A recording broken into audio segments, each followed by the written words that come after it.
Salute দিচ্ছেন কেন? উনি হয়েছেন এই এলাকার নিউ ইউনো। স্যার আসতে পারি? জি আসো। আরে এই মেয়েটাকে তো আমি একটু আগে স্কুল থেকে বের করে দিয়েছি।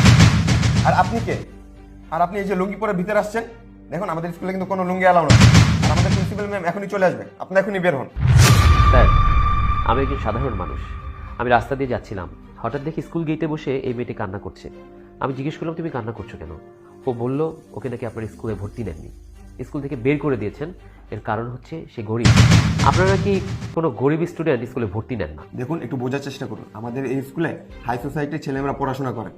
আর আপনি ওর পরিচয় জানেন? ওর বাবা হচ্ছে এই এরিয়ার একজন সুইপার। আপনারা এখনই বের হন, কারণ প্রিন্সিপাল ম্যাম এখনই চলে আসবে।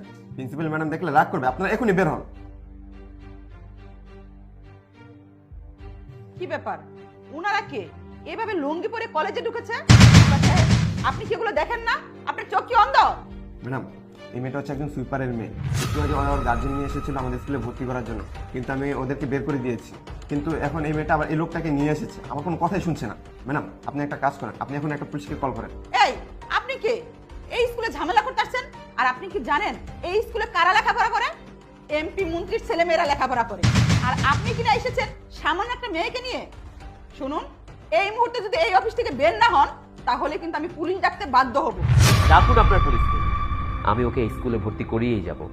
আর কোন আইনে আছে যে একটা দরিদ্র মানুষ আপনাদের এই স্কুলে পড়তে পারবে না? ও আচ্ছা, আপনি তাহলে ভদ্রভাবে যাবেন না। ঠিক আছে, আমি পুলিশকেই কল করছি। হ্যালো, সাথী ম্যাডাম, আপনি কি থানায় আছেন? জি ম্যাম, আমি থানাতেই আছি। কোত্থেকে একটা লোক এসে আমার স্কুলে ঝামেলা করছে, আপনি একটু তাড়াতাড়ি আসেন তো। ঠিক আছে ম্যাম, আমি এখনই আসছি। আসসালামু আলাইকুম ম্যাডাম। ওয়ালাইকুম আসসালাম। আপনাদেরকে কে বিরক্ত করছে? অফিসার, এই লোকটা আমার অফিসে এসে ঝামেলা করছে, কোনো কথাই শুনছে না।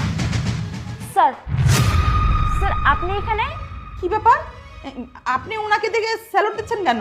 আরে ম্যাডাম, আপনি স্যারকে চিনছেন না? উনি হয়েছেন এই এলাকার নিউ ইউনো। আসসালামু আলাইকুম স্যার। সরি স্যার, আমি আপনাকে চিনতে পারিনি। কেন? চিনতে পারলে কি করতেন?